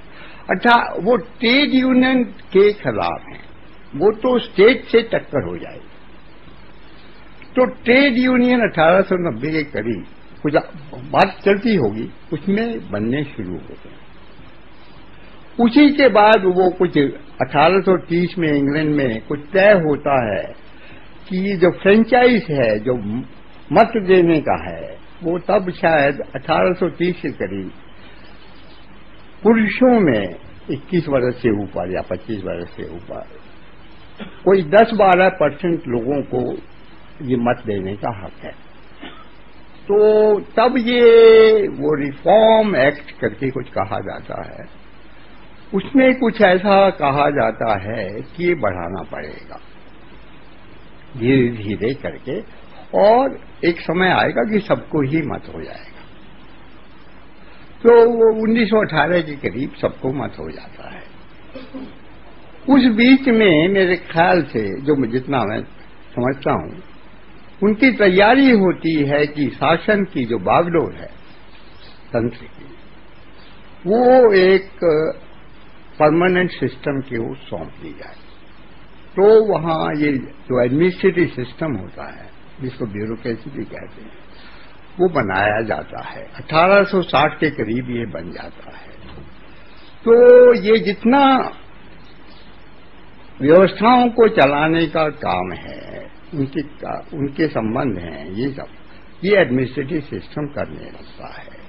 और पार्लियामेंट के लिए जो जो जरूरी है, उसको जो जो खबर चाहिए, उसको जो जो बिल पास करने हैं, तो उनका ड्राफ्ट वगैरह ये सिस्टम बनाता है। पार्लियामेंट नहीं बनाती।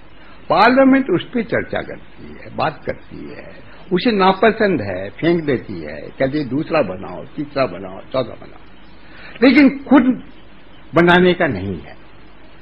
वो बनाने वाली एजेंसी एडमिनिस्ट्रेटिव सिस्टम है। तो एक तरह से जो चलाना है वो उनके हाथ में चला जाता है। तो यही यूरोपियन तस्वीर होगी। हमारे यहां तो जैसे उन्होंने कहा ना उस दिन शर्मा जी ने कि वो कुछ 1000 लोग हो गए, तो उन्हें लगा कि ये तो 1000 लोग तो बहुत हैं, इनसे रिक्शा नहीं रखा जा सकता, तो इनके 3 टुकड़े कर डालो, 300 के। तो कुछ इस तरह की मानसिकता हमारी शायद है। अब वो उसमें अतिशयोक्ति हो सकती है, वो मैं नहीं कह रहा। मतलब यहाँ अब वो ये सेंसस हुआ जो जनगणना अंग्रेजों ने की 1981 में पहली बार की, आज से 120 वर्ष पहले। तो उस जनगणना में वो जाति मुख्य है, उसमें धर्म मुख्य नहीं है, जाति मुख्य है। और कई हजार जाति वो निकाल देते हैं।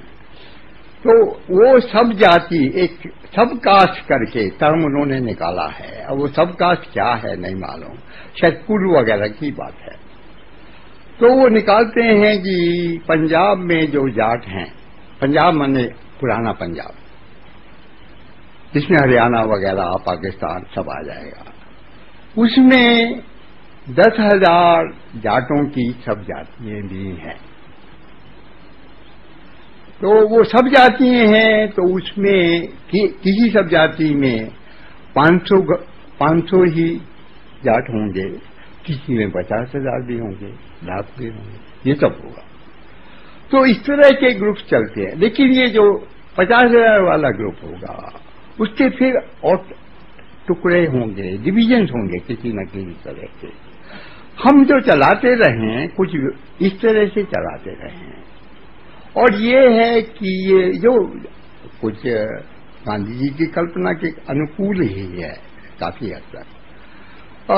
और उसमें ये है कि भाई अपना अपना तय कर लो, जितना हो सकता हो वहां कर लो, उतना वहां पैदा कर लो, थोड़ा बहुत व्यापार करने की जरूरत हो तो वो व्यापार कर लो। और जो पड़ोसी हैं उनसे जो संबंध रखने हैं पड़ोसी के नाते या राजनीति की दृष्टि से या रक्षा की दृष्टि, वो संबंध रख लो। और ऐसे 100-200 जो समूह होंगे, वो फिर दूसरे और जो समूह होंगे उनसे संबंध रख लेते होंगे। तो ये लूज तरह का कुछ फेडरल स्ट्रक्चर टाइप का कुछ चलता रहा होगा। उसमें कभी कभी वो बहुत तेज राजा वाजा लोग भी होते होंगे या सरदार लोग होते होंगे, वो ये होते होंगे मेरा ही कब्जा क्यों नहीं हो जाए। तो लड़ाई वड़ाई होती ही है, ऐसा नहीं कि ज्यादा लड़ाई नहीं, कुछ तो होती ही है, उतनी नहीं होती कि खत्म ही कर देंगे। जो यूरोप में लड़ाई है वो तो खत्म कर देने की लड़ाई है साधारणता। ये जर्मनी में 45 में चर्चिल का ये कहना था, चर्चिल तो बहुत बड़े नेता हुए हैं, बहादुर हैं, होशियार हैं, ये था कि इसको जर्मनी को ग्रेजिंग ग्राउंड बना दिया जाए, जो कुछ भी खड़ा है उसे गिरा दिया जाए। और बाद में सुना अमेरिकनों ने दखल दिया, नहीं होने दिया वगैरह। वो भी शायद करते नहीं, कहने की बात अलग होती है, करने की अलग होती है, लेकिन इस तरह के विचार आते हैं, समाप्त कर देना चाहिए, ये नहीं रहे। और अमेरिका में तो ये हुआ, और मैं बहुत पुरानी बात पे जा रहा हूँ, 500 बरस पहले की। वो अमरीकी स्कॉलर्स ने वो 40 बरस पहले हिसाब लगाया है कि अमेरिका में, दोनों अमेरिका में, दक्षिण और उत्तर अमेरिका में 1492 में जब कोलंबस वहां पहुंचे थे तब वहां के लोगों की आबादी क्या रही होगी, मतलब उतने यूरोपियन नहीं है। तो उनके जो एस्टीमेट्स हैं वो ये है कि 9 से 11 करोड़ के बीच में रही होगी। उस समय पूरे यूरोप की आबादी 7 या 8 करोड़ है, 7 या 8 करोड़ है। आज यूरोप के लोगों की आबादी दुनिया में 1500 करोड़ होगी, और वो जो 9 से 11 करोड़ थे वो अगर इसी तरह से बढ़ते तो वो भी 2000 करोड़ हो जाते। वो होंगे शायद मिला करके 2-4 करोड़, वो समाप्त हो गए अलग अलग तरीके से, बीमारियों से, हथियारों से। उनको उनमें चेचक का क्या होता है, हाँ, तो वो लगा करके वो कंबल दया के रूप में उन्हें बांट दिए गए, वो कैदी बनाए गए, और सुबह ये हुआ कि मरे पाए गए। ये काफी पहले की बात है, 200-250, अभी नहीं है। ये 20th सेंचुरी 19th सेंचुरी की करामात नहीं है। मनुष्य जो है वो तो बहुत तरह के काम करता है। तो ये सब हुआ है, तो ये फर्क है हम, लेकिन उस हिसाब से मिलिटरी हम तो मजबूत लोग नहीं हैं। मतलब ये भी नहीं है साउथ ईस्ट एशिया वाले, अरब लोग भी नहीं है। हमला करते हैं अरबों ने। मोहम्मद के बाद, हजरत मोहम्मद मरे उसके बाद 100 वर्षों में एक तरफ तो स्पेन पे कब्जा कर लिया, मतलब यहां से इजिप्ट के करीब से या अरेबिया से वहां गए, वो 2-3 हजार मील से कम का रास्ता नहीं है, और इधर सिंध तक आ गए, और इधर सेंट्रल एशिया तक पहुंच गए। तो ये कॉन्क्वेस्ट की रफ्तार काफी तेज हुआ करती है। तो ये तो हमारी भी होती होगी, लेकिन हमने उतना नहीं किया। एक तो बड़ा देश था, उपजाऊ देश था, कोई बहुत जरूरत नहीं थी, और ये उपजाऊ होना और बड़ा होना और सुंदर होना, उससे आलस्य भी आता होगा कुछ, मतलब बहुत सारी चीजें आती हों। तो हम अलग तरह से रहे। अब इसमें ये बैठेगा कैसे? मैं तो ये मानता हूं, ये मानना चाहिए कि मनुष्य जो हैं पृथ्वी पर जितने भी हैं, 5-10 तरह के मनुष्य हैं, अलग अलग सभ्यताएं हैं। ये ठीक है कि इनके सबके 2 आंखें हैं, एक सिर है, 2 हाथ हैं, 2 पांव हैं, नाक है, फलाना है, उसमें मिलते जुलते हैं। बाकी चीजों में बहुत नहीं मिलते, स्वभाव अलग है। अलग अलग स्थान पे रहने से अलग अलग उनका कंडीशनिंग हुआ है, और बहुत वर्षों से इतिहास ने किया है, बहुत चीजों ने किया है, तो उनके झुकाव अलग हैं। तो इनमें ज्यादा करीबी नहीं लाना चाहिए, ये थोड़ा थोड़ा दूर ही रहे तो अच्छा है सबके लिए, नहीं तो ये संभाल नहीं पाएंगे। क्योंकि ये आप माने कि मनुष्य में जो क्रोध है या उसका पैशन है वो खत्म हो जाएगा, वो नहीं हुआ करता। व्यक्ति में हो जाता है, मनुष्य मात्र में नहीं होता। तो वो तो रहेगा ही, कभी गुस्सा आएगा ही, कभी वो थप्पड़ मारी देगा, कभी पत्थर फेंक देगा, कभी कुछ कर देगा।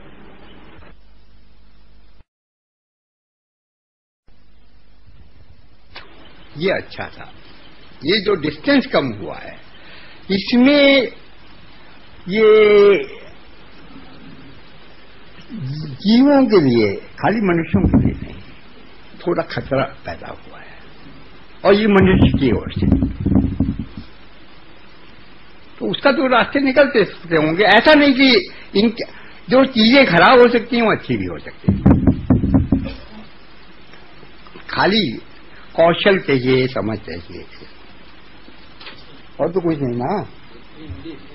आपके सवाल का जवाब तो होने वाला नहीं है। नहीं, मैं ये कह रहा था कि ये जो एक बहुत बड़ा भ्रम है कि पश्चिम का साइंस और ये उनकी सभ्यता और ये सब बहुत विकसित थे और हम पिछड़े थे इसलिए हार गए, तो मैं थोड़े से मैं ये बात केवल आपको कहना चाहता हूं कि ये बता दे कि 13, 14, 15वीं शताब्दी में यूरोप में महिलाओं की स्थिति, उनके खान पान की कृषि, उनका उद्योग, ये सब क्या था और उनकी तुलना में हमारे यहाँ क्या था, और फिर ये जो डिस्टेंस बढ़ा है इसके बीच में और क्या क्या चीजें हैं वो थोड़ा सा इसमें ले लें तो ये बात मुझे लगता है, मतलब मेरे हिसाब से पूरी हो जाएगी। मैं जो प्रश्न पूछ रहा हूँ, ये 70-80 सेंचुरी काहे के लिए परेशान है? यूरोप की स्थिति आ जाएगी सामने की। अरे भाई सुनिए, अमेरिका में 50 बरस पहले मुझे कुछ स्टूडेंट्स ने बताया, अमेरिकन स्टूडेंट्स ने, वो यूनिवर्सिटी में पढ़ते हैं, लड़के हैं, वो मैले कपड़े अपने घर भेज देते हैं और वो 5-7 दिन में धुल करके वापस आ जाते हैं फ्रेश होकर के। तो वो चलता रहता है। तो वो नहीं भेजते तो माँ दुखी होती है कि क्यों नहीं भेजे। हाँ। तो ये कोई बहुत भिन्न नहीं होता होगा, और स्त्रियों की जो दशा या दुर्दशा रही होगी, जो यहाँ रही होगी वो वहां रही होगी, हमें नहीं मालूम ज्यादा। ये जरूर है इंग्लैंड का कि 1947-48 तक वो साधारण स्त्री जो है वो अपने नाम से बैंक अकाउंट नहीं खोल सकती थी इंग्लैंड में। मतलब नोबिलिटी की लड़की शायद खोल सकती होगी, वो मुझे नहीं मालूम, लेकिन साधारण लोग नहीं खोल सकते थे। और वो मकान तो खरीद ही नहीं सकती थी। या साधारण स्त्री जो है वो काम करती है, पढ़ाती है, मान लीजिए स्कूल में या कुछ करती। इसी तरह के ज्यादा स्त्रियां पढ़ी लिखी स्कूलों वगैरह में ही पढ़ाती थी। और उसका पति है, अकेली नहीं है, पति है, और पति मान लीजिए बेकार है, स्त्री काम करती है, लेकिन उसका जो इनकम टैक्स रिटर्न है वो पति ही दे देगा, वो स्त्री नहीं भेज सकती। तो अब उसके जो भी मायने, आप तो होशियार लोग हैं, ज्यादा जानते होंगे इन चीजों, मैं तो जानता नहीं। और बाकी ठीक है, अब वो स्त्रियों पुरुषों में कितने झगड़े वहां होते थे, कितने यहाँ होते, वो तो सब जगह होते ही रहते होंगे, आज भी होते हैं। 2000 बोल तो उनमें रामायण में, कम्बन रामायण में, और इसमें भी, वाल्मीकि में भी, रामचंद्र जी में और सीता में काफी झगड़ा हो रहा है। जब सीता वापिस आई है रावण के यहाँ से, पर गाली गलौज जैसे हो रहा है, कम्बन में तो खास तौर से। तो ये तो होता ही रहता है, इसके लिए काहे के लिए परेशान होना? क्यों आप रामायण के सामने सुनना चाह देते? नहीं, अभी आपने कहा कि जो अलग अलग सभ्यताएं हैं उनमें दूरियां तो रहनी ही चाहिए, रहती हैं। और आज जो लोगों में एक भ्रम बना हुआ है कि हम जितना ज्यादा नजदीकी जोड़ेंगे, सैटेलाइट के माध्यम से, टेलीफोन के माध्यम से, टीवी के माध्यम से, चैनलों के माध्यम से सीधे अमेरिका से जुड़ रहे हैं, ये जो आज हवा फैली है, तो ये इतना बड़ा अंतर है। एक तरफ तो हम ये मानते हैं कि भाई सभ्यताएं जितनी अलग रहेंगी उतनी सुरक्षित रहेंगी, और आज की स्थिति है कि सभ्यताएं जितनी जुड़ेंगी उतनी ज्यादा डेवलपमेंट होगा। तो ये जो कंट्राडिक्शन सबके मन में बैठा हुआ है, इसके बारे में ये सभ्यता जुड़ने की बात नहीं है, अपनी बात कर रहे हैं हम। ये पश्चिमी सभ्यता का अंग बनने की कोशिश कर रहे हैं, कुछ हद तक बने भी हैं हमारे में से कुछ लोग, तो इसलिए ये सब कर रहे हैं। ये कोई इसलिए नहीं कर रहे कि वो अपना जो पड़ोसी है, गांव वाला है, कस्बे वाला है, शहर वाला है, हमारा जो बर्तन मांजने कोई आता है, ये सब उससे जुड़ने की बात तो नहीं हो रही ना। ये सब आप जो मोबाइल रख रहे हैं, ये अपने गांव में थोड़ी टेलीफोन आप कर रहे हैं, ये तो अमेरिका से ही कर रहे होंगे ना, या दिल्ली से कर रहे होंगे। सारा तो वो होगा ना, वो जो सेंट्रल जगह बन गई है, जो जहां की आप पूजा करते हैं, वो ये है। और उसको पहुंचने का रास्ता है, ये टेलीफोन है, मोबाइल है, रेडियो है, दूसरी व्यवस्था है, हवाई जहाज है, उसे पहुंचे। यहां के नहीं रहे, रहते हैं यहां, इसलिए कि हमारा थोड़ा दबदबा चलता है। साधारण लोगों को जितना मिलता है उससे 100 गुना ज्यादा हमें मिलता है। हमें नौकर मिलते हैं, अमेरिका में हमें नौकर नहीं मिलेंगे, ये सब प्रश्न है। इंग्लैंड में नहीं मिलेंगे। तो इंग्लैंड में जो लोग गए यहाँ 47 के बाद दुखी हुए, और हाँ, अंग्रेज भी, हिंदुस्तानी, ये पारसी लोग गए काफी सारे। अरे जहां तो कुछ है ही नहीं, नौकर ही खत्म हो गए। नहीं, उससे पहले नौकर होते थे 47-42 तक। तब तय के बाद धीरे धीरे मिलना असंभव हो गया। तो कुछ ऑस्ट्रेलिया चले गए, कुछ और कहीं चले गए, कुछ न्यूजीलैंड हो गया। तो ये है, ये कोई सभ्यता जोड़ने की बात नहीं हो रही, कोई नहीं कहता, मतलब भाषा गलत इस्तेमाल करते होंगे, हाँ, लेकिन सभ्यता तो नहीं जुड़ रही। हम जो है ये वो तो किसी ने कहा ना, वो एक मैक्स मूलर का नाम सुना है आप लोगों ने? तो मैक्स मूलर का वो इंग्लैंड में रहता था, थोड़ा बहुत विद्वान है, कुछ संस्कृत उसने सीखी है, पढ़ाता है ऑक्सफोर्ड में, और वेदों का अनुवाद वगैरह किया है। तो उनकी ब्रिटेन के प्राइम मिनिस्टर जो प्रधानमंत्री थे ग्लैडस्टोन, 3-4 बार प्रधानमंत्री हुए, उनसे कुछ परिचय है। तो वो पूछ रहे हैं कि क्या कर रहे हो, तो उन्हें वो समझा रहे हैं। तो वो कह रहे हैं कि ईसा मसीह से 2000 बरस पहले जो लोग बिछुड़ गए थे, उनको मैं ईसा मसीह के 2000 बरस बाद इकट्ठा लाने की ये है। तो वो ये कि जो यूरोप, वो एक थ्योरी ये बनी थी कि यूरोप और भारत के जो लोग हैं वो एक ही हुआ करते थे, वो किसी तरह से बिछुड़ गए, तो इनको इकट्ठा कर रहे हैं। तो उसका नतीजा ये हुआ, मतलब विद्वता का क्या क्या असर होता है। ये तो 100 बरस पहले उसने कहा था, 1870 में कहा था।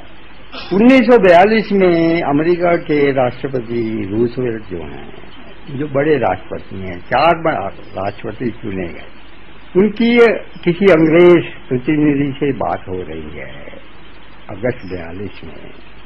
तो और वहाँ उनका सेक्रेटरी ऑफ स्टेट है, सेक्रेटरी ऑफ स्टेट उनका फॉरेन मिनिस्टर जैसे होता है अमेरिका में। तो उसमें रूजवेल्ट कहते हैं अंग्रेज प्रतिनिधि से कि मैं हिंदुस्तान के बारे में कुछ कहना नहीं चाहता, लेकिन अंग्रेज इतना ख्याल रखें कि जो कुछ भी वो तय करे हिंदुस्तान के बारे में, उसमें ये रहे कि जो हिंदुस्तान है वो वेस्टर्न ऑर्बिट में रहे, ऑर्बिट का छत्र छाया में रहे। तो फिर उसके बाद अमेरिकन सेक्रेटरी ऑफ स्टेट कहता है कि चाइना का विदेश मंत्री तो कहता है कि हिंदुस्तानी तो एशियाटिक हैं। तो कहते नहीं, वो एशियाटिक नहीं है, वो तो हमारे जैसी हैं, मतलब हमारे रिश्तेदार हैं। तो ये रिश्तेदार तो हैं, सब नहीं, 12% लोग, तो वो रिश्तेदार जो हैं वो अपना संबंध कायम कर रहे हैं। अब उसमें आपको क्या एतराज है, मुझे नहीं समझना। मैं काफरा हूँ, ऐसा नहीं है। आम जनता के पास अब जाके पूछे, वो बोलते हैं जब राज महाराज थे बहुत अच्छा चल रहा था, ब्रिटिश की हुकूमत से फिर भी अच्छा चल रहा था, जब हमारा सरकार आए पूरा खराब हो गया। तो ऐसे बड़े लोगों के पास जाके पूछे, वो बोलते हैं आजकल जमाना खराब है। जैसे कि मैं सोचता हूँ, ऐसा मेरा परसेप्शन है, जैसे हमारा माँ पिताजी थे, जैसे उनकी ओल्ड जनरेशन जो बन गए, वो लोगों ने कहीं गलती किया, क्योंकि वो लोग वही जमाने पे जिया जब गांधी जी थे, जब ग्राम स्वराज की बात उनको समझ में आती थी। फिर भी यह घर घर में कि ज्यादा से ज्यादा ये मिडिल क्लास में ऐसा क्यों सिखाया गया हमको पैसे की पीछे जोड़ना? जैसे नेशनलिटी फीलिंग कभी ऐसा बीज डाला ही नहीं है, लेकिन अभी जो आ रहा है, जैसे कि अभी हमारा यहाँ देखो कि अभी जो हमारी जो जनरेशन में आ रहे हुए उनके पास अभी नेशनलिटी फीलिंग बढ़ रहा है। ऐसे कहीं विदेश में भी चले जाओ कि अभी आजकल के जो स्टूडेंट्स है वहाँ काम कर रहे हैं, वो लोग इस्कॉन जाते हैं, मंदिर जाते हैं, भजन करते हैं। ये बाहर जाने के बाद हमारा ये जो नेशनलिटी फीलिंग है, आध्यात्मिक भावन जो है, सब बढ़ रहा है। लेकिन यहाँ अगर आके वापस यही पिताजी से ये पूछे कि मैं वापस आ गया हूँ, मैं कुछ करने चाहता हूँ, वो लोग बोलते हैं नहीं नहीं क्यों कर रहे हो, तुम वहीं जाओ, पैसा कमाओ, ये देश में कुछ नहीं मिलता। क्यों? मेरा यही शक है, इतना सब संस्कृति था, इतना सब था, जैसे बड़े वाले बोलते हैं आजकल की जमाना खराब है, लेकिन वो क्यों वो चेन था वो मिस हो गया, वो लिंक बदल गया, कैसे और क्यों? नहीं, ऐसा शायद नहीं है। मेरे ख्याल से आज से कोई 150 बरस पहले हम बदलना शुरू हुए, सब लोग ने। ये जो पढ़े लिखे लोग हैं, समृद्ध हैं, इन्होंने मन में हार मान लिया। ये हुआ कि हमारे बस का तो स्वतंत्रता लाना संभव नहीं है, इसलिए किसी तरह से इनसे संबंध करके ही, इनकी भाषा सीख के, इनका ज्ञान प्राप्त करके कुछ जितना हो सकता हो कर। और अंग्रेजों ने ये किया कि लोगों को इतना दबाया और लोगों को काम धंधे बंद किए, मतलब उनको इनएक्टिव कर दिया, आलस्य उनमें ला दिया। तो फिर तो सब ऑर्डर ही ऑर्डर था ना, डिस्टर्बेंस नहीं रह गया ज्यादा समाज में।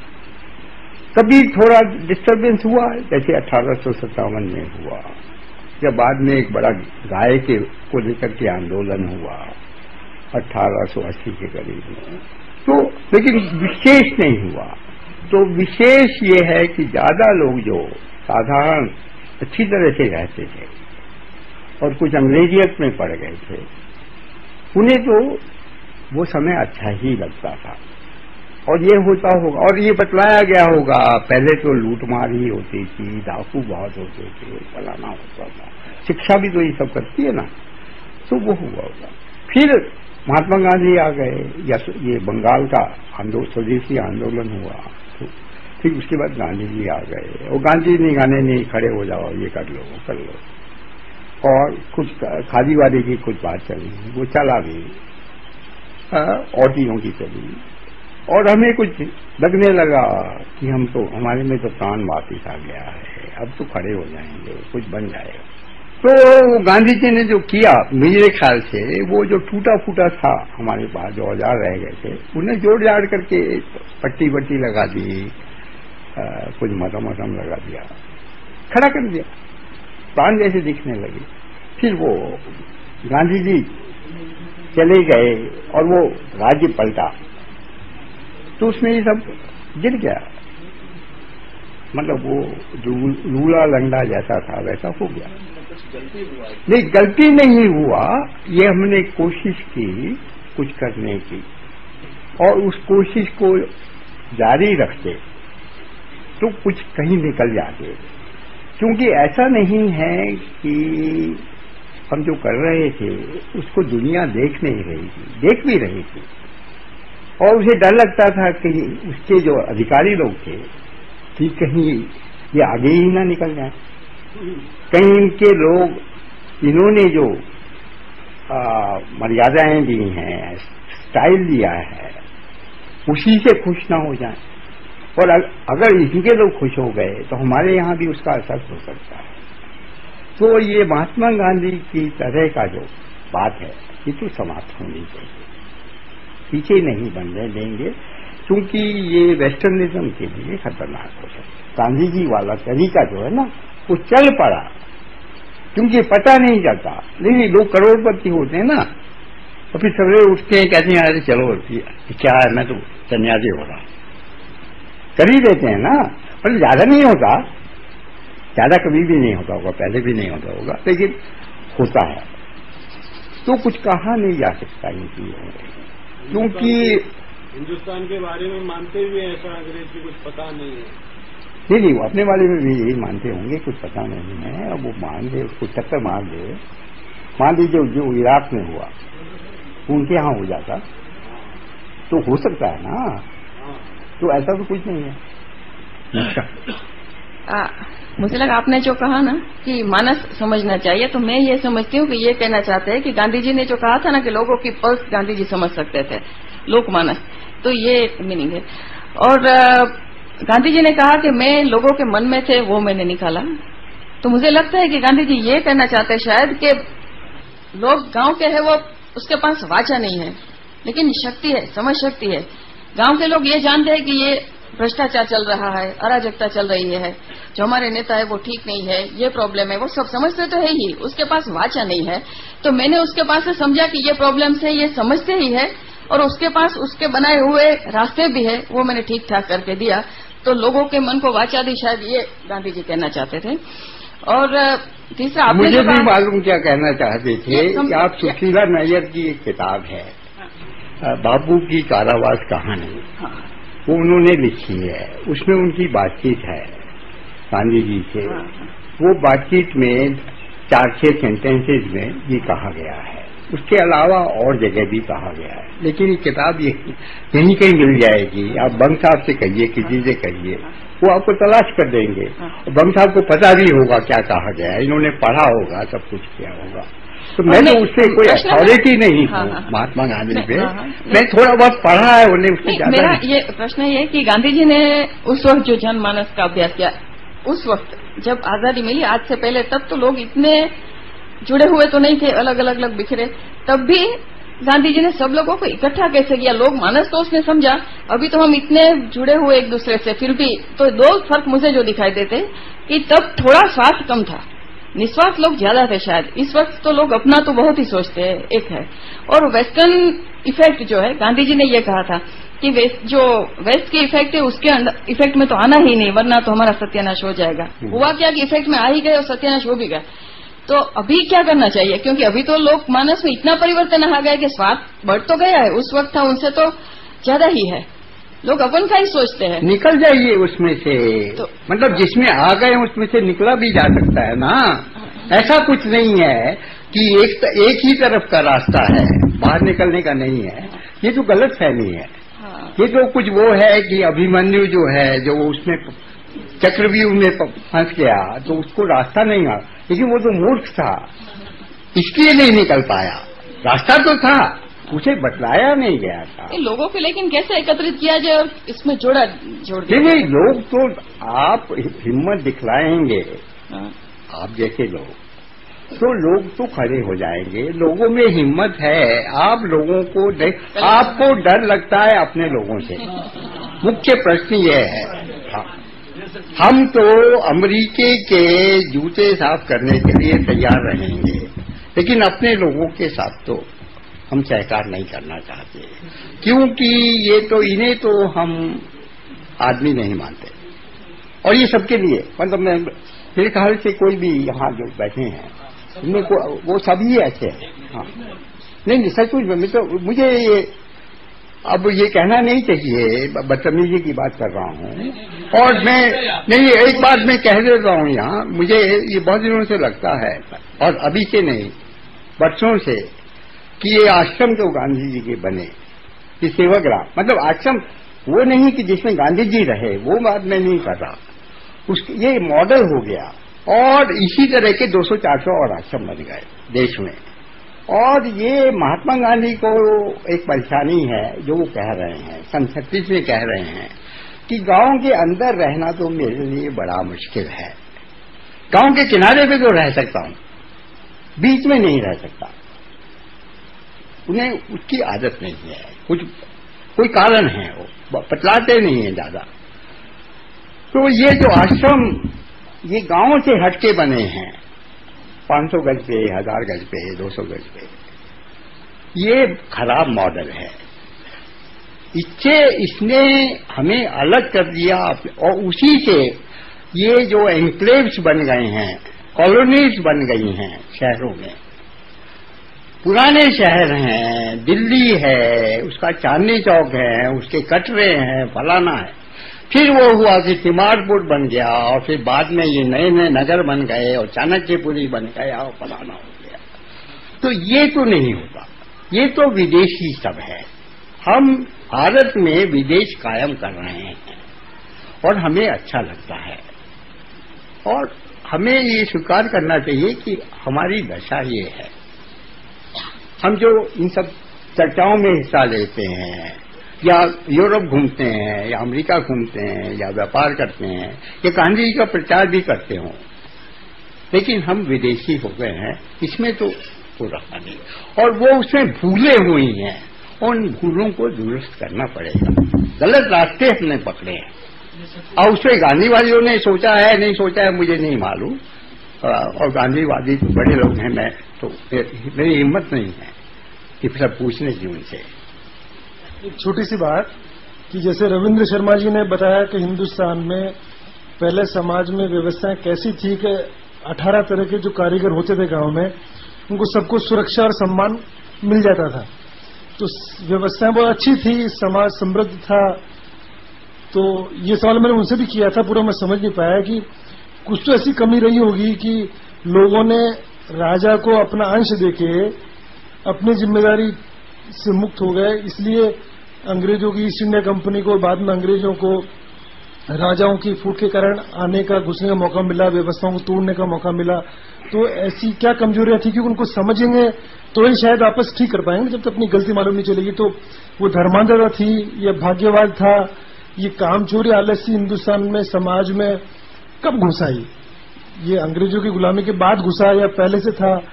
मुझे तो लगता है सबसे गंभीर समस्या कि 99% लोगों के दिमाग में राष्ट्र नाम की चीज आज तो नहीं है। मेरे घर वालों के दिमाग में भी नहीं हो कि ये क्या है, देश बचाना हमारा काम थोड़ी है, ये तो भगवान का काम है, हम तो घर बचाएं। तो ये जो राष्ट्र के प्रति करते हुए का बिल्कुल बोध नहीं है। कारण बहुत से होंगे, शिक्षा नहीं है, जो भी है, लेकिन ये शुरुआत कब हुई? जब इतना समृद्ध सोने की चिड़िया था हमारा समाज, जगत गुरु था, तो ये आलस्य, काम चोरी, हरामखोरी कब से घुसी है? ये जगत गुरु कब था? ऐसा ये कौन कहता है? हमने तो पढ़ा है। हम कहते हैं ना, हम बहुत बातें कहते हैं, आप उसे खोजिए कैसे व्यक्ति कहते हैं, या ये जो बातें और आप मेरे से पूछ रहे हैं ये तो आपको ही खोजने का है ना। नहीं तो आप लोग यंग लोग हैं, पढ़े लिखे हैं, आप पे इन्वेस्टमेंट हुआ है, आप लोग क्यों नहीं खोजते? नहीं, मैं तो यहाँ तो ये पूछने का नहीं है ना।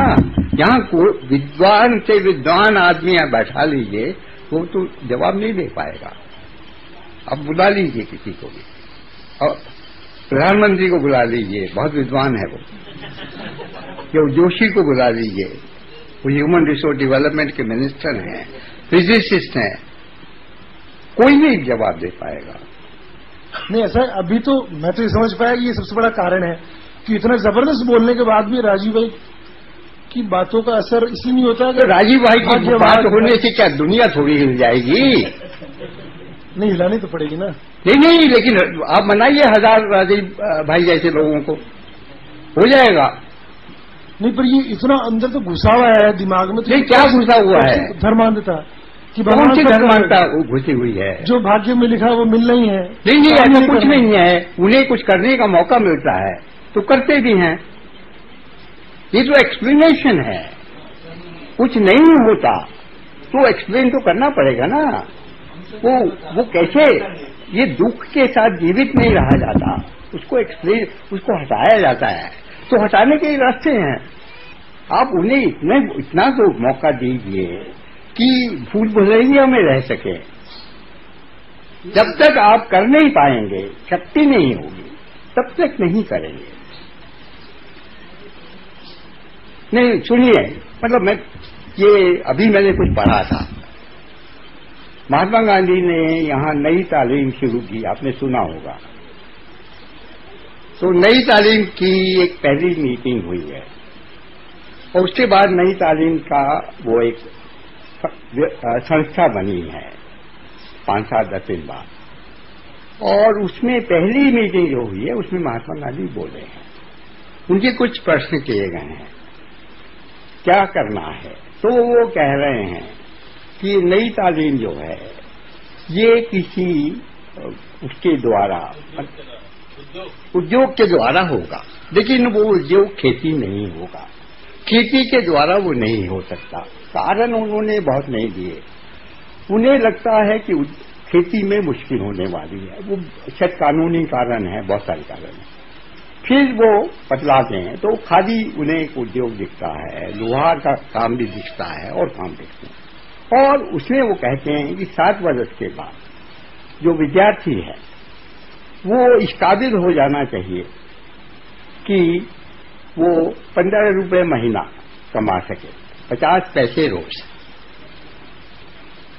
फिर वो कहते हैं कि अगर उसको रोजगार नहीं मिलता तो ये जरूरी है कि उसको अनएम्प्लॉयमेंट बेनिफिट दिया जाए।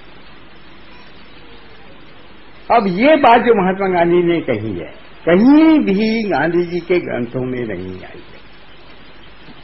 ये नई तालीम का जो गाना दिन भर गाते हैं, दिन रात चलता है, उन्होंने नोट नहीं किया है कि वो ऐसा भी बोल गए थे। मतलब उस जमाने में किया वो मुझे नहीं मालूम, मैंने पिछले 20-30 साल में तो नहीं सुना। बड़ी बात कही है महात्मा गांधी ने। हम तो सुनते नहीं हैं, बहरे हैं, जान करके बहरे हैं, क्योंकि कुछ करना पड़ जाएगा, करना नहीं है। बगैर किए सब कुछ मिल जाता, तो वो तो नहीं। अब आप भाषण मत दीजिएगा। हाँ, बहुत गंभीर बात है बताई। मुझे लगता है कि राजू भाई को कुछ बोलना चाहिए इसके बारे में। हम सब बातें करते हैं तो वो तो पीछे बैठे बैठे सिर्फ सुन रहे हैं क्या तमाशा हो रहा है। आप आइए और कुछ समापन कीजिए तो अच्छा है। हाँ, हाँ। और आपने जो बात किया, मैं समझता हूँ ये बात इसलिए किया था गांधी जी ने कि जो विद्यार्थी 7 साल के बाद उद्योग द्वारा शिक्षण लेने के बाद वो इतना सक्षम हो जाएगा कि उसको कुछ देने की जरूरत पड़ेगी नहीं, वो खुद नहीं, ये सब आप बहानेबाजी मत करिए। ये नहीं साफ बात है। गांधी जी ने कहा है अगर वो नहीं हो पाता तो इतना हम देंगे। ये समाज की जिम्मेदारी होगी, राज्य की जिम्मेदारी होगी। आप भागे मत इससे। ये गांधीवादियों का जो भागने का एक तरीका है, ये अच्छा नहीं है। ये सारे भारतीयों का है, लेकिन बदकिस्मती से गांधीवादियों का भी है। नहीं, सब हैं यहाँ जितने बैठे हैं सब गांधीवादी है। महात्मा गांधी ने कोई सम्मेलन था गांधी सेवा संघ का, तो पूछा कितने सदस्य हैं, तो उनके सेक्रेटरी थे, बहुत होशियार आदमी थे, उन्होंने कहा 500 हैं या 400 हैं। तो कहा कि मैं तो 5-7 हजार लोग देख रहा हूँ, ये सब सदस्य ही है ना। तो सब सदस्य ही थे, ऐसे फालतू थोड़े लोग आते हैं, वो रुचि होती है इससे आते हैं। तो ये मत कहिए कि गांधीवादी यहां आकर के सेवाग्राम में मीटिंग करके हफ्ता भर 10 दिन, तो आप तो गांधीवादी तो हो ही गए। और ये गांधीवादी नहीं है प्रदीप, तो क्या है ये? पक्का गांधीवादी। बहुत मैं बदतमीजी की बातें बहुत कह गया, वो मुझे जो अधिकार नहीं है। हाँ, लेकिन नहीं, अब गांधी जी पे बात मत करिए तो अच्छा है, क्योंकि वो फालतू में उन्हें क्यों घसीटते हैं हम अपने इसमें। पूज्यनीय आदरणीय धर्मपाल जी ने आज अपना बहुत समय हमें दिया और समुचित मार्गदर्शन हमको दिया, एक नई दृष्टि हमको दी। बहुत सी बातें उन्होंने सूत्र रूप में कही हैं, जिन श्रोताओं को वो बहुत नहीं समझ में आई हो, तो वो मैं फिर से कहूंगा कि उनकी भारत का स्वधर्म जो पुस्तक है उसको एक बार पढ़ेंगे अब ध्यान से, मतलब सुनने के बाद, जिन्होंने पहले नहीं सुना हो तो अब एक और आपको उसमें से जो आज उन्होंने कहा है वो समझ आपको आएगी। मैं अपनी तरफ से क्या आभार व्यक्त करूं, आप सबकी तरफ से आपने इतना अच्छा मार्गदर्शन दिया, इसके लिए हम सभी को जो ज्ञान मिला उसके लिए हम आपके हृदय से आभारी हैं। हमारे बहुत आग्रह अनुनय विनय के बाद आपने बोलना स्वीकार किया था, आपने कहा था मैं कुछ नहीं